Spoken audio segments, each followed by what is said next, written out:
Good morning students. I'm Dr. Anshu Sarna. Welcome back to my channel Anushka Classes. Students, हम लोग अपने previous lecture में simplex method discuss कर रहे थे और सिंप्लेक्स मेथड की हमने लास्ट क्लास में एंट्री कैसे करते हैं टैबुलर फॉर्म में वो डिस्कस किया था. आज के इस वीडियो सीरीज़ में हम टेबल्स डिस्कस करेंगे. किस तरीके से हम जो है सिंप्लेक्स मेथड का ऑप्टिमल सॉल्यूशन निकालेंगे वो चीज़ हम डिस्कस करेंगे. तो आइए वीडियो को हम स्टार्ट करते हैं. सबसे पहले देखिए स्टूडेंट्स, मैंने आपको कल भी बताया था कि इसके अंदर जब सिंप्लेक्स टेबल की एंट्रीज़ करते हैं तो मैंने आपको बताया था इस तरीके से वेरिएबल्स को सारे रिप्रेजेंट कर देते हैं. आपके जो भी कॉन्स्ट्रेंट्स में वेरिएबल्स होते हैं, basic variable, solution values, CB, इनका कंट्रीब्यूशन, ठीक है, नेट इवैल्यूएशन रो, ZJ, ये सब मैंने अपने प्रीवियस लेक्चर में आपके साथ डिस्कस किया था. जिन्होंने मेरा ये प्रीवियस लेक्चर नहीं देखा है, आप प्लीज़ जाइए और मेरे प्रीवियस लेक्चर को पहले देखिए before starting with this tables. तो अब जब हमने ये सारा हमने लास्ट लेक्चर में डिस्कस कर लिया है, अब आप सबसे पहले देखिए नेक्स्ट टेबल के लिए आप क्या करेंगे. इसमें से हाईएस्ट पॉजिटिव नंबर देखेंगे कि हाईएस्ट पॉजिटिव नंबर कौन सा है.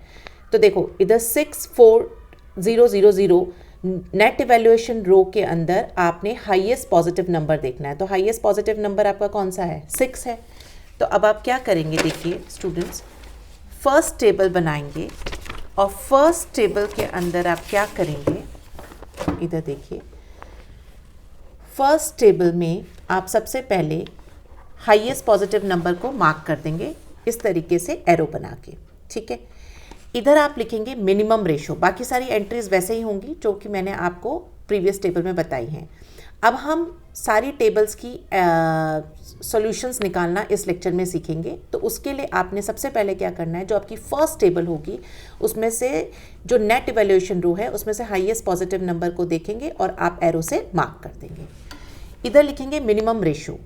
मिनिमम रेशो आप कैसे निकालते हैं, देखिए स्टूडेंट्स, आप मिनिमम रेशो निकालने का तरीका होता है जो सॉल्यूशन वैल्यूज़ दे रखी हैं उनको आपने, जो आपका हाईएस्ट पॉजिटिव नंबर जहां आपने मार्क किया है, सबसे पहले तो जो हाईएस्ट पॉजिटिव नंबर आपने मार्क किया है उसको आप बोलते हैं पाइवट कॉलम. मैंने अपने प्रीवियस लेक्चर में कुछ टर्म्स आपके को बताई थी और उन टर्म्स के लिए मैंने बताया था कि उनका एक्सप्लेनेशन जब हम क्वेश्चंस करेंगे तब उनके एक्सप्लेनेशंस आपको क्लियर हो जाएंगे.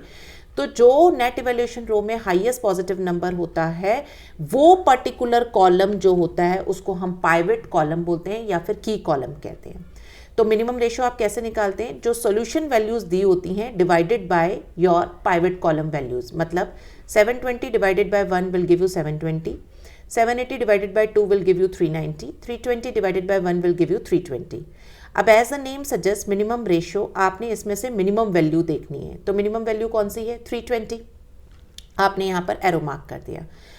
अब जहाँ पर आपका ये एरो, ये वाला एरो और ये वाला एरो मिलता है, सबसे पहले तो जो एरो आपने मार्क किया है उस पर्टिकुलर रो को आप कहते हैं पाइवट रो या फिर की रो.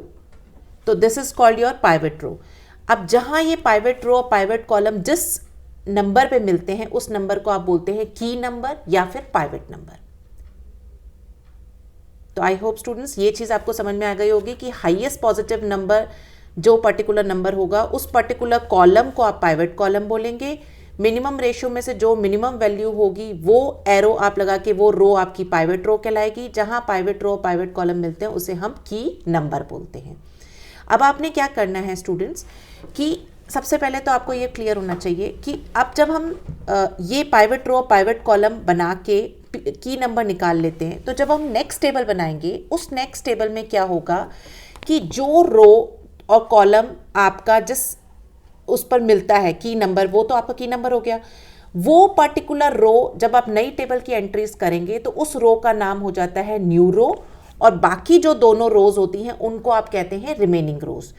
अब न्यू रो और रिमेनिंग रो की भी जो वैल्यूज होंगी वो सारी आपकी चेंज होंगी नई टेबल पे और उसका एक फॉर्मूला होता है. उस फॉर्मूले के अकॉर्डिंगली हम मूव करते हैं. देखिए क्या होता है, फॉर्मूला कहता है new row number is equal to old row number minus corresponding number in pivot row into corresponding fixed ratio. Corresponding fixed ratio हम कैसे निकालते हैं? Old row number in pivot column divided by pivot number. अब देखिए हम कैसे करेंगे. इसके अंदर हम करेंगे कि इसके अंदर सबसे पहले आपने न्यू रो निकालनी है. तो न्यू रो की जो वैल्यूज़ होंगी वो वैल्यूज़ आपकी कैसे निकलेंगी? देखिए, जो पुराना नंबर होता है यानी 320 डिवाइडेड बाय की नंबर, तो 320 divided by 1 will give you 320. तो देखिए, ये जो आपकी नई रो बनेगी, यानी कि जब आप नेक्स्ट टेबल की हम बात कर रहे हैं, जो आपकी सेकंड टेबल बनेगी, उस सेकंड टेबल के अंदर सबसे पहले आप क्या करेंगे? इधर देखिए, 320 डिवाइडेड बाय, जैसे कि मैंने बताया, पुराना नंबर यानी कि ओल्ड नंबर, वो ओल्ड नंबर है आपका 1. तो उसके अंदर जब आपने डिवाइड किया तो ये आप यहाँ आपका हो गया 320. ऐसे ही जो नेक्स्ट नंबर था आपका, जो पुरानी टेबल का, वो नंबर था 1. तो 1 divided by 1 will give you 1 in the next table. ऐसे ही 0 divided by 1, 0 divided by 1, 0 divided by 1, 1 divided by 1. तो यहाँ तो 0 0 0 हो जाएगा और ये 1 हो जाएगा.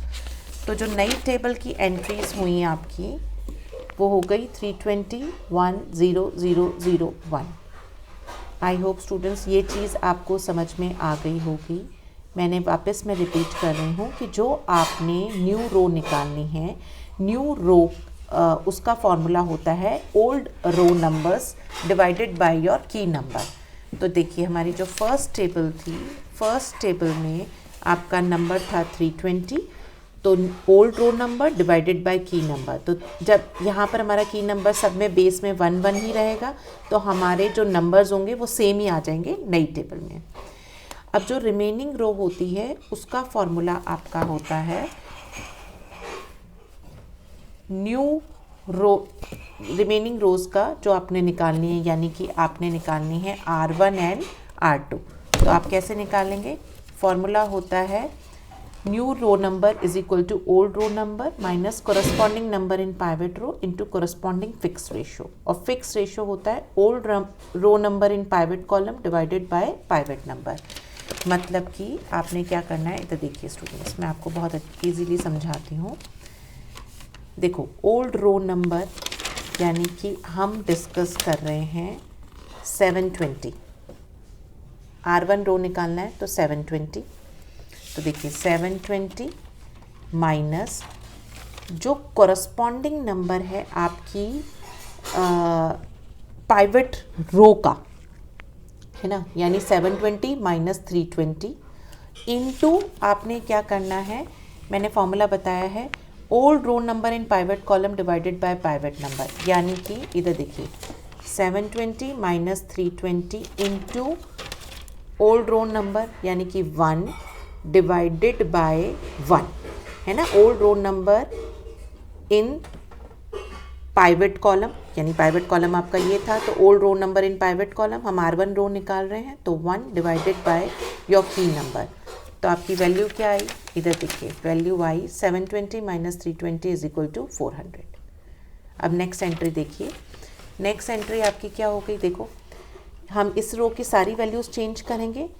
तो 1 old row number in pivot, old row number जो आपकी रिमेनिंग रो का है 1 माइनस 1 इंटू 1 डिवाइडेड बाय 1. तो आपका क्या हो गया? 1 माइनस 1 इंटू 1 आपका हो गया 0. ऐसे ही इधर देखिए नेक्स्ट नंबर आपका क्या होगा? 2 ओल्ड रो नंबर यानी 2 minus corresponding number in pivot row, वो आपका क्या हो गया? 2 माइनस 0 इंटू 1 डिवाइडेड बाय 1. तो वो आपका कितना हो गया? आपकी वैल्यू इधर देखो 2 minus 0 into 1 is equal to 2.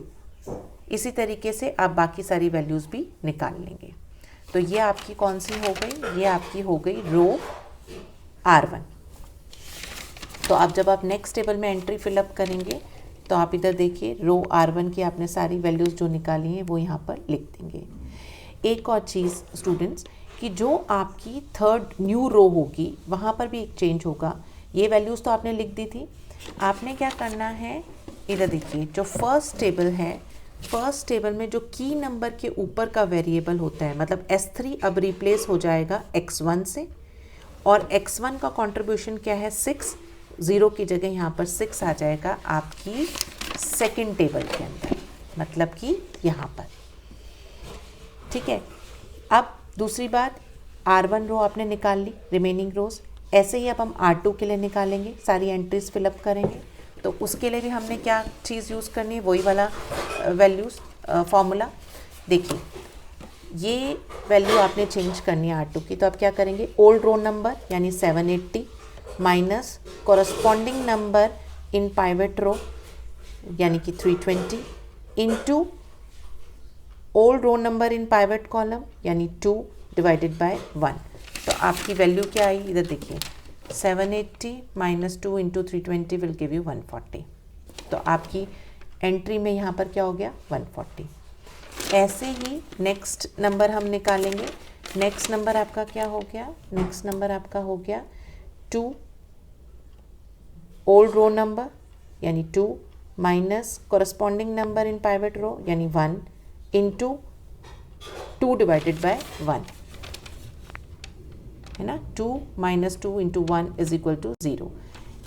ऐसे ही आपका नेक्स्ट नंबर क्या हो गया, नेक्स्ट नंबर आपका है, इधर देखिए 1 minus 0, 1 minus 0 into 2 divided by 1 यानी कि आपकी वैल्यू हो गई 1। इस तरीके से आपने सारी वैल्यूज़ जो हैं वो आपने जो R2 रो है उसकी भी लिख लेनी है। अब आपने क्या करना है, नेक्स्ट देखिए ZJ निकालना है। तो ZJ आपका क्या बताता है, आउटगोइंग प्रॉफिट। ठीक है, total contribution in the outgoing profit.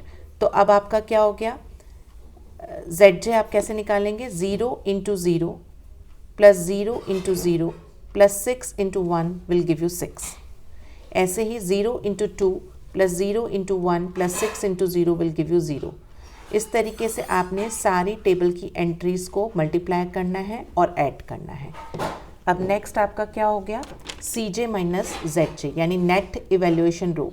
ये आपका क्या बताता है, नेट प्रॉफिट या फिर नेट लॉस। वो आप कैसे निकालते हैं, 6 minus 6 is equal to 0, 4 minus 0 is equal to 4, 0 minus 0 is equal to 0। इस तरीके से आपने सारी वैल्यूज़ को निकाल लिया। अब आपने क्या करना है, वही हाईएस्ट पॉजिटिव नंबर देखना है, वो यानी कि ये 4 हो गया। तो ये आपका कॉलम कौन सा हो गया, पाइवेट कॉलम। अब आपने पाइवेट कॉलम की वैल्यूज़ को, सॉल्यूशन वैल्यूज़ को पाइवेट कॉलम की नंबर से डिवाइड करना है। तो यहाँ मिनिमम रेशो आ जाएगा, यानी 400 divided by 2, 140 divided by 1, 320 divided bye 0 will give you infinity. तो यहाँ आपने डैश कर देना है। अब मिनिमम रेशो इसमें कौन सा हो गया, 140, यहाँ आपने एरो लगा देना है। तो ये आपकी क्या हो गई, पाइवेट रो। ये आपका पाइवेट कॉलम, जहाँ पाइवेट रो पाइवेट कॉलम मिलते हैं वो मैंने आपको बताया था की नंबर होता है। तो अब जो नेक्स्ट टेबल बनेगी उसके लिए न्यू रो आपकी कौन सी हो गई, ये वाली R2 आपकी न्यू हो गई और रिमेनिंग रोज हो गई R1 एंड R3। तो अब नेक्स्ट टेबल में आपका क्या चेंज आएगा, क्योंकि इसके ऊपर वेरिएबल X2 है तो यहाँ S2 की जगह आपका X2 आ जाएगा और X2 का कंट्रीब्यूशन 4 है तो यहाँ पर 4 आ जाएगा। तो देखिए नेक्स्ट टेबल की जब हम एंट्री करेंगे तो आपने क्या करना है, ये देखो X2 आ गया, यहाँ 4 आ गया। ठीक है, और आपने क्या करना है, इस टेबल की सारी एंट्रीज चेंज होंगी तो वही फॉर्मूला लगाना है जो मैंने आपको पहले बताया था। New row is equal to क्या होता है, numbers in the old row divided by key number. तो यानी 140 divided by 1 will give you 140। यहाँ पर देखिए आपकी जो नई टेबल की एंट्री हुई वो आपका हो गया 140। इसी तरीके से सारे नंबर्स आपके चेंज हो जाएंगे। R1 और R3 के लिए आपने वही फॉर्मूला लगाना है जो मैंने अभी आपके साथ पहले की टेबल्स में डिस्कस किया है, और सारी वैल्यूज़ को आपने चेंज कर देना है R1 एंड R3 का। देन नेक्स्ट ZJ आप कैसे निकालेंगे, 0 into 0 plus 4 into 0 plus 6 into 1 will give you 6, 0 into 0 plus 4 into 1 plus 6 into 0 will give you 4। इस तरीके से सारी वैल्यूज़ आपने ZJ की निकालनी है। CJ माइनस ZJ कैसे निकालेंगे, वही 6 minus 6 will give you 0, 4 minus 4 will give you 0, 0 minus 0 will give you 0। इस तरीके से आपने सारी वैल्यूज CJ माइनस ZJ की निकाल लेनी है। अब आप नेक्स्ट टेबल के लिए क्या करेंगे, ऑप्टिमल सॉल्यूशन तब तक नहीं निकलेगा जब तक कि आपकी जो नेट इवैल्यूएशन रो है उसमें सारी वैल्यूज़ या तो ज़ीरो या नेगेटिव नहीं हो जाती। अभी भी हमारा एक नंबर पॉजिटिव बचा है, तो हाईएस्ट पॉजिटिव नंबर आपका क्या हो गया 2, ये आपका हो गया पाइवट कॉलम। अब आपने क्या करना है, पाइवट कॉलम हो गया और आपने पाइवट कॉलम की जो वैल्यूज़ हैं यानी सॉल्यूशन वैल्यूज़ को पाइवट कॉलम के वैल्यूज़ के नंबर से डिवाइड करना है मिनिमम रेशो के लिए। तो यानी 120 डिवाइडेड, आपने मिनिमम रेशो के लिए क्या करना है, 120 divided by 3, 140 divided by -2, 320 divided by 1। तो अब आपने यहाँ क्या करना है, देखना है मिनिमम रेशो कौन सा आ रहा है, 120 divided by 3 will give you 40। तो ये आपकी पाइवट रो हो गई। अब जैसे कि मैंने पहले भी बताया है, जहाँ पाइवट रो और पाइवट कॉलम मिलते हैं उस नंबर को आप की नंबर बोलते हैं। वो रो आपकी क्या कहलाती है नेक्स्ट टेबल के लिए, न्यू रो, और बाकी दोनों रोज आपकी कहलाती हैं remaining rose.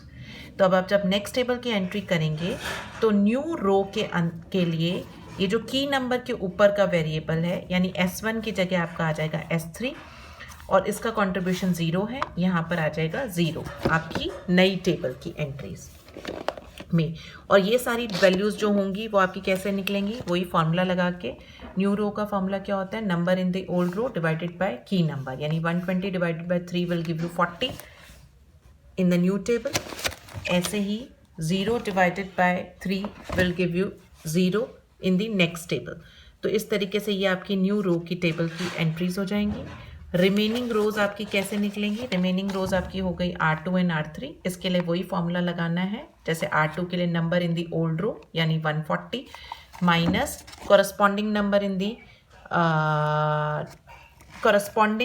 In the pivot row यानी 120। तो 140 माइनस 120 इंटू फिक्स रेशो। वो फिक्स रेशो आपका कैसे निकलेगा, मैंने आपको पहले भी बताया था, फिक्स रेशो आपका कैसे निकलेगा, इंटू -2/3। तो आपका वैल्यू कौन सी आ गई, इधर देखिए वैल्यू आ गई आपकी 220। ठीक है, देखिए एक बार वापस समझिए, एक बार मैं आपको और निकालना वापस बता देती हूँ। आपका नंबर जो हुआ वो नंबर हुआ आपका ओल्ड रो के अंदर नंबर हो गया 140 minus corresponding number in the pivot row था 120 इंटू आपका जो फिक्स रेशो हुआ वो हो गया -2/3। तो हो गया 140 प्लस 240 यानी 3 8 24, यानी कि ये आपकी वैल्यू जो हो गई वो हो गई आपकी 140 प्लस 80, ये आपकी हो गई 220। तो आपकी जो नेक्स्ट टेबल की एंट्री हो गई यहाँ पर हो गया 220।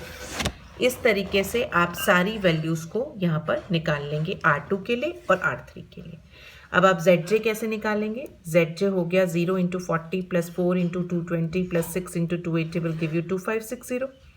ऐसे ही 0 into 0 plus 4 into 0 plus 6 into 1 will give you 6। इस तरीके से आपने सारी ZJ की वैल्यूज़ को निकाल लेना है।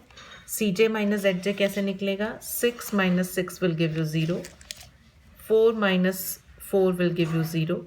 इस तरीके से आपने सारी CJ माइनस ZJ की वैल्यूज़ को निकाल लेना है। अब देखिए मैंने आपको पहले भी बताया था ऑप्टिमल सॉल्यूशन आपका तब निकलेगा जब या तो सारी वैल्यू 0 होंगी या नेगेटिव होंगी। तो आपने देखा CJ माइनस ZJ में सारी वैल्यू 0 और नेगेटिव आ गई हैं, तो इसका मतलब क्या हो गया कि अब आपका ऑप्टिमल सॉल्यूशन निकल गया। तो आप क्या लिखेंगे, thus optimal solution is obtained when x1 is equal to 280 units and x2 is equal to 220 units and S3 is equal to 40 units. Incremental contribution जो है वो कैसे दिया जाएगा, जो नेट इवैल्यूएशन रो है उसके अंदर देखकर, यानी S1 की वैल्यू है 2/3 रुपीज़ पर आवर और S2 की है 8/3 रुपीज़ पर आवर।